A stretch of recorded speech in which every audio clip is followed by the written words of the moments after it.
Bon, hé, ça va là, hein. J'ai pas eu le temps, j'ai pas eu le temps. Je vais pas en faire tout un fromage. Mais ce n'est pas mon problème. Si je n'ai pas de carte mémoire, je ne peux pas enregistrer les vidéos. Et tu n'as pas de carte mémoire en réserve? Si, justement. Mais elles sont en réserve, pour si un jour on en manque. Eh bien, c'est le cas, non? Puisque tu manques de carte mémoire, pioche dans la réserve. Et si je pioche dans la réserve, on n'en aura plus d'avance pour le jour où on en manquera. Mais d'ici là, je les aurai remplacés, à condition que tu n'oublies pas, encore une fois. Bougre d'imbécile, mais je n'ai pas oublié. Je n'ai tout simplement pas eu le temps d'aller en ville. Ouais, c'est ce que tu dis quand tu oublies de faire les choses. Et pourquoi tu ne serais pas allé les chercher toi-même, tes fichues cartes mémoire? Parce que moi, je n'ai pas le temps. Le tournage, le montage, ça prend du temps. Oh les mecs, on se calme là. Mais je suis calme, moi. C'est cet escogriffe, là, qui nous fait tout un pataquès parce qu'il n'a pas assez de carte mémoire. Ce que ne veut pas comprendre, cet imbécile, c'est que sans carte de mémoire, moi, je ne peux pas tourner de vidéo. Mais bougre d'âne, puisque tu en as en réserve des cartes mémoire, sers-toi de celle-ci. Mais ce que tu ne veux pas comprendre, c'est que si je m'en sers, je ne les aurai plus en réserve. Mais toi, ce que tu ne veux pas comprendre, c'est que la réserve est justement faite pour s'en servir le jour où on en manque. Mais qu'est-ce que tu crois que je suis en train de faire? Mais en présent, il nous en manquera une dans la réserve. Ah, parce que ça tourne déjà. Alors tu te plains de ne pas avoir assez de carte mémoire et tu perds du temps d'enregistrement en nous faisant un caca nerveux. Bon, allez, clap. Bonjour tout le monde.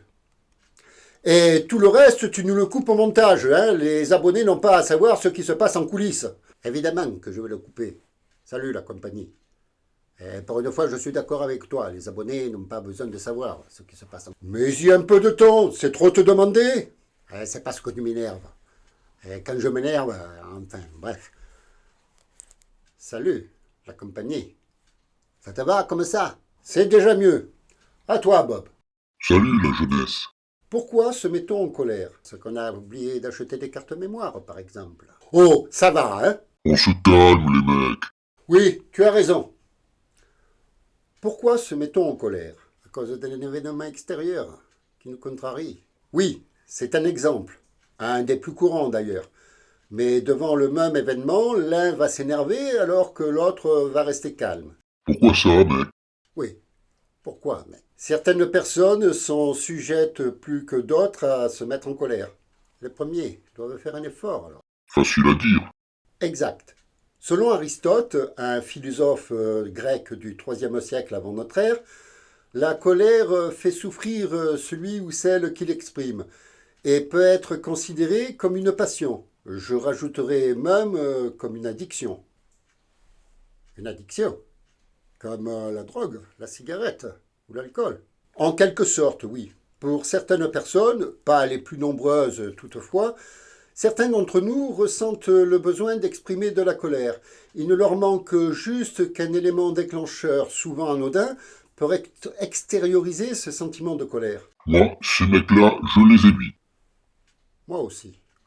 Et c'est souvent le cas, ils font involontairement le vide autour d'eux. Mais il ne faut pas croire, souvent ils en souffrent tout autant que ce qu'ils font souffrir leur entourage. Peut-être, mais ce n'est quand même pas une vie pour leur entourage. Tu as raison. D'autant plus que la colère engendre la colère et par le fait, cette colère commune s'auto-alimente, ce qui peut amener à des actes des fois violents. En même temps, si la réponse est la violence, c'est peut-être que la question était idiote, non? Pas toujours. En fait, la colère du premier émet un sentiment de frustration chez le second, qui, pour s'en défendre, aurait tendance à se mettre en colère à son tour. Ce qui fait monter la colère d'un cran, du premier, puis du second, et ainsi de suite. Alors, qu'est-ce qu'on doit faire? Évitez de les mettre en colère, pardi. Oui, c'est une solution, mais elle est souvent que de courte durée, car ces personnes sont généralement à la recherche de l'élément déclencheur qui va changer leur état affectif. Seulement, la colère n'est pas uniquement localisée dans le cerveau. Ah non? Non, la colère engendre tout un métabolisme. Une augmentation de l'activité cardio-respiratoire, une accélération du rythme cardiaque, un afflux de sang dans les parties supérieures du corps, ce qui entraîne souvent une coloration de la peau, une respiration plus ample, puis une hausse du ton lorsqu'il s'exprime, ainsi qu'une contraction de l'ensemble du corps qui le contraint souvent à serrer les poings. Le visage a également tendance à se crisper avec froncement des sourcils, mâchoire serrée.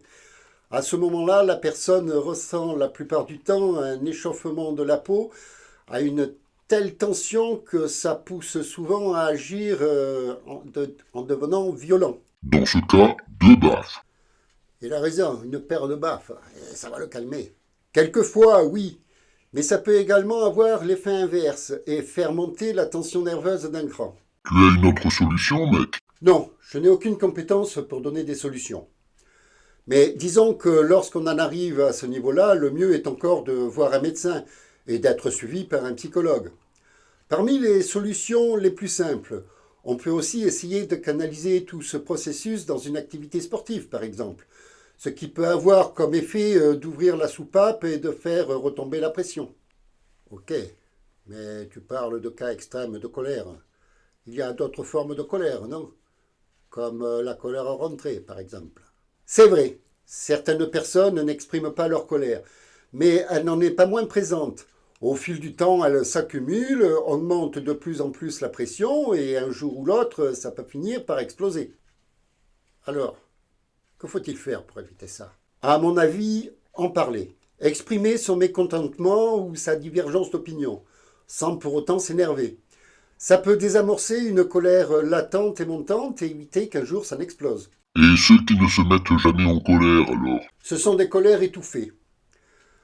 Pour plusieurs raisons, ces personnes n'arrivent pas à se mettre en colère. Ça peut être à cause d'une grande empathie envers les autres, craindre de les froisser ou tout bêtement venir aussi de leur métabolisme. De leur métabolisme? Tu veux dire que la chimie du corps a quelque chose à jouer avec la colère? Tout à fait. Toutes nos réactions sont en rapport à notre chimie. Mais ne me demandez pas laquelle parce que je n'en sais rien. Alors, si je comprends bien, tu affirmes des choses que tu ne connais pas. Pas tout à fait. Je ne connais pas les éléments qui rentrent en ligne de compte. Mais ce que je sais, c'est que toutes nos émotions sont faites de chimie et d'impulsions électriques. Et la colère est une émotion comme les autres. Donc, la colère se soigne avec un traitement? Oui, comme la dépression d'ailleurs. Mais avant d'en arriver là, on peut commencer par faire quelques efforts pour gérer sa colère. Parce que très souvent, la colère n'est que la solution de facilité. Se mettre en colère, c'est un peu comme baisser les bras devant un problème. Pas forcément. Des fois, ça aide un peu à recadrer les autres. Oui, tu as raison, mais on peut très bien aussi faire des réprimandes sans pour autant se mettre en colère. Moi, je pense que la colère, c'est chercher le conflit. Souvent, oui. Ça nous arrive fréquemment de nous mettre en colère pour s'opposer à l'autre, chercher à le rabaisser pour asseoir sa propre autorité, prouver que l'on a raison coûte que coûte. Et dans ce cas, moins on y arrive et plus la colère monte. Alors en fait, se mettre en colère, c'est quelque part prouver qu'on a tort. Disons que si l'on ne peut pas prouver que l'on a raison, ça a très souvent pour effet de nous mettre en colère. Alors oui, tu n'as pas tort, c'est fréquent que l'on se mette en colère quand on a tort. La colère est donc irrationnelle. Oui et non. Certaines colères sont toutefois justifiées. Elles démarrent aussi souvent à la suite d'un désagrément, d'une frustration ou d'une agression, qu'elle soit physique ou verbale. Ça se traduit généralement par un vif mécontentement qui entraîne des manifestations psychologiques et même physiques. Comme l'on dit, action-réaction. Oui, la colère est surtout une réaction à une action, mais qu'elle soit justifiée ou non, c'est un sentiment que l'on a toujours beaucoup de mal à contrôler, car la colère nous aveugle. À froid, nous aurions une toute autre réaction. Mais la colère est aussi un sentiment passager, à condition qu'il ne continue pas à être alimenté par quelque chose ou quelqu'un. Oui, mais comme la colère engendre la colère, Ça se finit en dispute. Lorsque tout le monde veut avoir raison, lorsque personne n'accepte de lâcher du terrain, chacun monte d'un cran dans la colère et la dispute reste la seule option qui nous reste, oui. C'est généralement à ce moment-là que les mots dépassent à la pensée. C'est vrai que lorsque la colère engendre une dispute, on se sert des mots pour faire mal. même si on le regrette après. Sur le moment, on cherche à atteindre l'autre. Il y a aussi des mots qui entraînent des baffes. Et tu n'as pas tort. La violence est trop souvent une suite logique de la colère. Qu'elle soit physique envers quelqu'un ou envers différents objets, la vaisselle très souvent, un besoin d'extérioriser ce trop-plein de colère de plus en plus dur à contrôler. Et dans ce cas, pourquoi la violence reste la seule option? Ce n'est pas à moi, mais à un psychologue que tu devrais poser cette question. À vrai dire, je ne sais pas ce qu'il se passe dans le cerveau à ce moment-là, car personnellement, lorsque je le vis, je ne suis pas enclin à prendre des notes. Mais j'imagine que c'est encore pour prouver ou se prouver à soi-même que l'on a raison. Et dans ce cas, une démonstration de force nous donne l'impression temporaire que l'on domine, que rien ne peut se mettre en travers de notre chemin. Bref, ou tu te plies, ou je te brise. Oui, j'imagine que c'est un peu ça. Casser quelque chose pour montrer ce qu'il peut se passer si on s'oppose à moi. Ou s'en prendre directement à quelqu'un. Ou même tout bêtement prendre quelque chose ou quelqu'un tout simplement parce qu'il devient un obstacle. Un simple élément qui permet de passer sa colère. Bon, ok. Lorsque tu reçois une mauvaise nouvelle par téléphone, tu jettes le téléphone parce qu'il était le porteur de la mauvaise nouvelle. Et après, tu le regrettes. C'est vrai que dès que les effets de la colère s'estompent, on redevient très vite plus rationnel et le plus souvent, on regrette de s'être mis en colère. Mais pourquoi ne pas être rationnel pendant la colère? Bien, parce que comme l'on dit, la colère nous aveugle. Et dans ce moment-là, même si on se rend compte qu'on en va trop loin, on reste incapable de dominer la situation. C'est notre colère qui nous domine. Donc en bref, on se met en colère pour dominer. Et c'est cette même colère qui nous domine. Oui, c'est un peu ça. En revanche, si la colère n'est pas entretenue, elle retombe généralement très vite. Et si l'on est capable de faire preuve d'un peu d'humilité, on ne l'entretient plus et elle n'aura été qu'une démonstration d'une émotion passagère. Donc, si quelqu'un se met en colère, il faut juste le laisser seul et attendre qu'il passe sa colère. Oui et non. Pour certaines personnes, oui, mais pour d'autres, il est préférable de les aider à passer leur colère sans les provoquer. Ça ne sert à rien de te mettre en colère, ça ne changera rien à la situation. Très souvent, cette simple phrase peut désamorcer une colère montante, alors que s'opposer à une colère montante peut très vite l'alimenter. Il y a bien des colères qui seraient évitées si d'autres ne prenaient pas un plaisir à les monter en mayonnaise. C'est bien vrai. Ok, alors si je récapitule, un événement nous contrarie. On se met en colère pour dominer, mais c'est cette même colère qui nous domine. On regrette après. Du coup, c'est complètement idiot de se mettre en colère, non? Oui, tu n'as pas tort, mais la colère est un sentiment que l'on extériorise, comme le rire d'ailleurs. Et comme il nous arrive de rire au mauvais moment, où il ne faudrait pas, il nous arrive aussi de nous mettre en colère au mauvais moment. Mais comme le rire, la colère retombe très vite si on ne continue pas à l'alimenter. Mais comme le rire, certaines personnes cherchent à prolonger ce moment. Alors, à mon avis, et ce n'est que mon avis, la colère n'est qu'un sentiment comme les autres. Et comme tous les sentiments, nous avons besoin de les exprimer. Seulement, on ne devrait pas les laisser nous maîtriser ni en abuser. Eh bien, je vais vous laisser méditer là-dessus. N'hésitez pas à approfondir ce sujet s'il vous a intéressé. Parlez-en les uns avec les autres pour avoir plusieurs points de vue. Mais dans tous les cas, ne prenez jamais un avis tout fait. Faites-vous toujours votre propre avis. Alors, si cette vidéo vous a intéressé, dites-le avec un joli pouce en l'air. Ça démontrera à l'algorithme de YouTube que la chaîne présente un certain intérêt et ça la rendra peut-être un peu plus visible. Ce n'est peut-être qu'un petit détail pour vous, mais pour la chaîne, c'est extrêmement important. Rien ne vous empêche de donner votre avis en commentaire, en restant toujours sympa et courtois, bien sûr.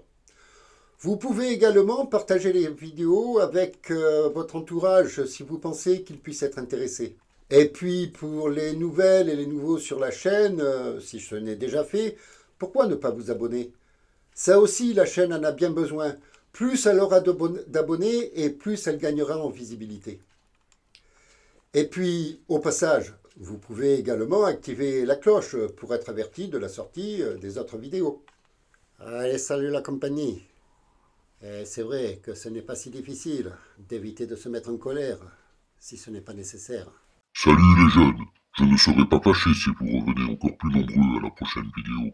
Avant de nous quitter, prenez toujours le temps et le plaisir d'apprendre quelque chose de nouveau. Au revoir à toutes et à tous et j'espère à très bientôt. On coupe. C'est bon? Tu as tout enregistré? Ouais, mais ce n'est pas grâce à toi. Parce que je ne m'étais pas servi dans la réserve. On n'avait pas de carte mémoire pour tourner cette vidéo. Mais tu commences à me gonfler avec tes cartes mémoire. Après tout, c'est ton job, non? Non, mon job, c'est de tourner. La maintenance, c'est le tien. Oh là, tu commences à me faire bouillir.